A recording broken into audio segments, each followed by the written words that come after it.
इमाम अबू याला अपनी मुस्नद के अंदर रिवायत लाए 7254।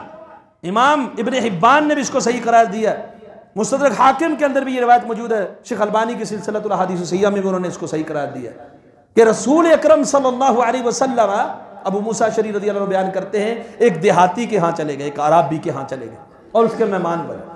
उस देहाती और आराबी ने आपकी बड़ी खातर तवाज़ो की, आपकी खिदमत की। आपने उसको कहा अभी हमारे पास भी आना, यानी मदीने में आना। अब कुछ अरसा गुजरा, वो देहाती, वो आराबी रसूल अकरम सल्लल्लाहु अलैहि वसल्लम के पास आ गए। अब रसूलुल्लाह सल्लल्लाहु अलैहि वसल्लम उससे पूछते हैं तुम्हारी कोई हाजत है? ज़ाहिर है आप गए थे, उसने बड़ी खिदमत की थी, तो आपने उससे पूछा कि तुम्हारी कोई हाजत है? तो ज़ाहिर देहाती बंदा था, अराबी आदमी था। अराबियों के वाक़े ऐसे ही दिलचस्प होते हैं और उनकी बातें ऐसी ही होती है। उसने कहा हाँ है, क्या चाहिए? कहा एक ऊँटनी हो, ओदज वाली, ओदज समेत देना, पर जो ओदज लगाते हैं उस समेत, और एक बकरी दे दे जो दूध देने वाली हो, घर वाले दूध पीते रहेंगे।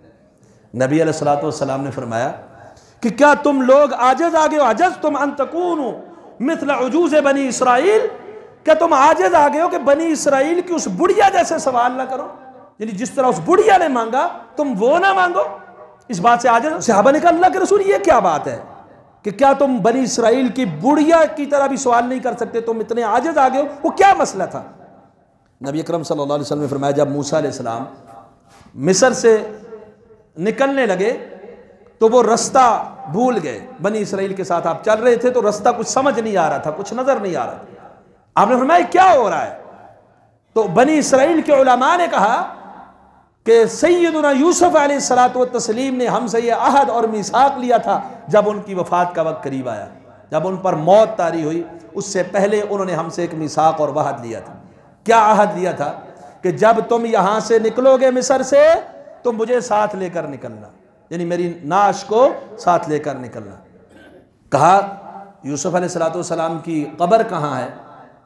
तो कब्रों की पूजा तो होती नहीं थी ना कि किसी नबी के कब्र के ऊपर मकबरा बनाए और सारे लोग वहां ज़ियारत के लिए जाए। कहा कब्र कहाँ है? कहा नहीं पता, सिर्फ एक बूढ़ी औरत को पता है जो बनी इसराइल की बूढ़ी औरत है।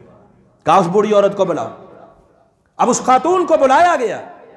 कहा तुम जानती हो यूसुफ अलैहिस्सलाम की कब्र कहाँ है? उसने कहा जानती हो।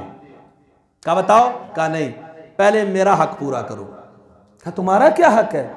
कहा मैं एक सवाल करती हूँ, मेरी हाजत है, वो पूरी करोगे तो मैं आपको वो कब्र बता दूंगी।